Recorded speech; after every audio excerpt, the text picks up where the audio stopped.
The learning goal for today is I can rename a mixed number to help me subtract. I can rename a mixed number to help me subtract. Let's look at our first example. Levi, Jack, and Aiden go bike riding on weekends. On one weekend, Levi rode his bike for 3 hours. Jack rode his bike for 2 1/4 hours, and Aiden rode his bike for 1 3/4 hours. How much longer did Jack ride his than Aiden did? Let's think, which operation will I need to use? Well, if I look at my clue words, how much longer than, those are my clue words that I want to subtract. So that's the operation I want to use. But what information do I need? Does it ask about Levi? No, the question asks, how much longer did Jack ride than Aiden? So I'm going to take my marker and just cross this portion out just so we could focus on Jack. So now my question says Jack and Aiden go bike riding on weekends. On one weekend, Jack rode his bike for 2 1/4 hours and Aiden rode his bike for 1 3/4 hours. How much longer did Jack ride his than Aiden did? Doesn't that sound a lot easier when you take out the information you don't need?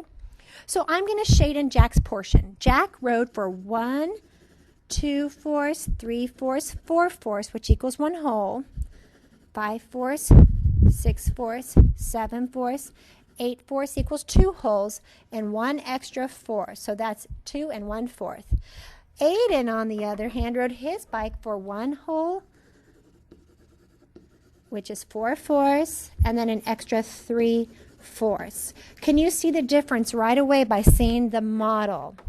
This is why I love models, because they like to show the difference.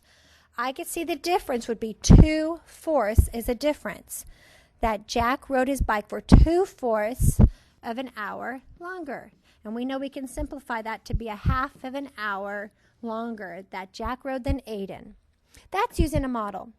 But now let's talk about subtracting by renaming both of our mixed numbers as fractions. So our equation now says 5 1/8 minus 3 3/8.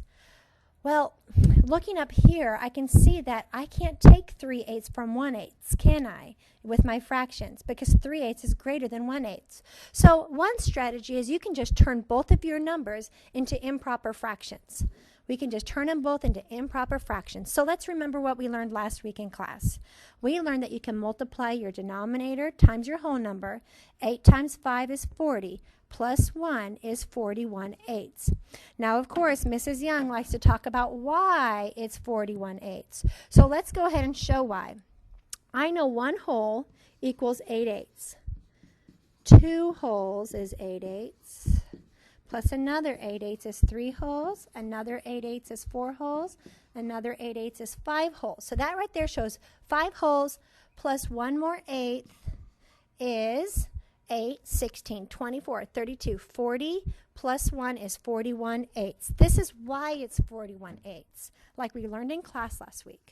Now let's look at this next number, 3 3/8. I'm going to turn that into an improper fraction. 8 times 3 is 24.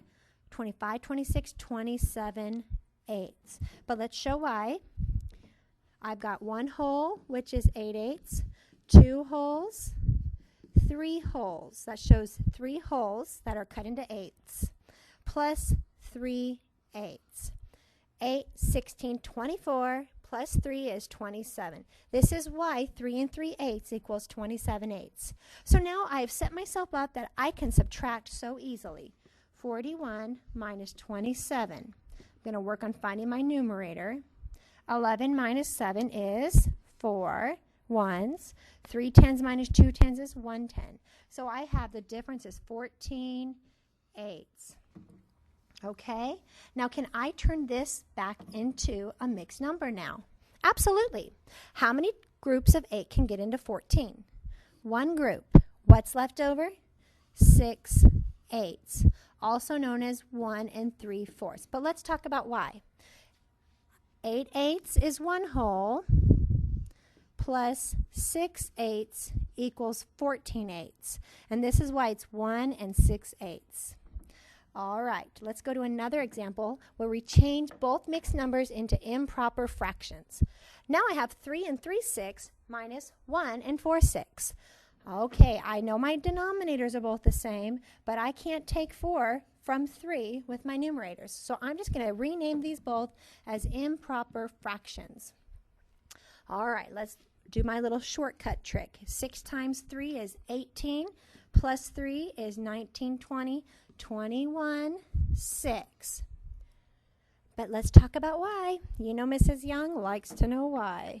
So I have 3 wholes. I know each whole is 6, 6.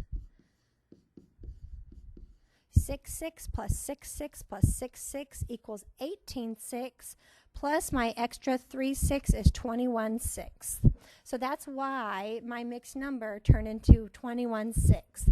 Now let's talk about minusing 1 and 4, 6. So I'm going to multiply 1 times 6 is 6 plus 4 is 10, 6. But let's prove why. 1 whole would be 6, 6 plus 4, 6 would equal 10, 6. Now I have set myself, I can subtract 21, 6 minus 10, 6, and my final answer is 11, 6. Now I can turn that to a mixed number. 6 goes into 11 one whole time, and I have 5 left over. 1 and 5, 6. Why is that? Because 6, 6 is 1 whole, plus 5, 6 equals 11, 6, which equals 1 whole and 5, 6. Now that was a strategy where you rename both your mixed numbers and turn them both into improper fractions. Now that's a strategy that a lot of people feel comfortable doing. I personally like this shortcut that I'm going to teach you. The other way you can solve subtraction is with fractions, is you can rename the first mixed number. In other words, we're just going to regroup. So I'm going to say, now I know that my denominators are both the same, 8 and 8. That's great. But I can't take 3 from 1. So I'm just going to regroup. So I can do that. I'm going to take this 5 and take away a whole. I'm going to take away a whole and turn it into 4 wholes. If I took away a whole, I need to make a whole to add to this fraction right here. All right, and we know our whole can be put into 8s. So I took away a whole from my 5 and made it 4 wholes. And I'm just going to add a whole to my 1/8.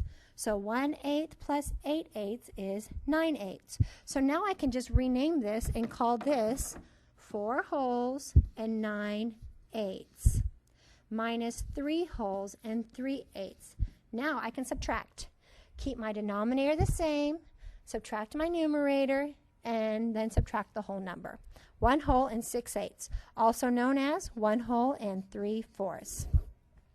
All right, so that's how you can just regroup on the first one and leave the second mixed number alone. Let's try another example together. 4 and 7/10 minus 1 and 9/10. Now, as you can see, my denominators are the same, so that's awesome. But my numerators, I can't take 9 from 7, can I? So I want to regroup. So let's break apart our 4 wholes and call it 3 wholes. And we just took away a whole. Let's make a whole. I make a whole by adding 10/10 to my 7/10. Is this making more sense now? So now I have, as my new fraction, 3 wholes with 17/10. Let me fix my 17 there so it looks better. 17/10. And then I'm going to subtract 1 whole and 9/10. Oh, now it looks so easy, doesn't it? 17 minus 9 is 8/10. And I have 2 wholes. Now, can we simplify 8/10? Absolutely. 2 4/5. We solved it. All right, so if you need more practice remembering how to rename, just rewatch these last couple slides. You can rewind and watch them again if you're not quite sure how. And then I want you to try the practice problems. Okay, this first one, the first question that we have says to rename both the fractions as improper fractions. So you can just look at this and turn it into an improper fraction, turn 2 9/10 to an improper fraction, and then just subtract. Or you can try the shortcut method where we're just going to rename the first fraction as a mixed number. And you're going to cross out that 4 and take away whole, but don't forget to make a whole to add to your 1/5. Okay, try that strategy, and tomorrow we will discuss these questions. And if you have any questions, please let me know. Have a great night.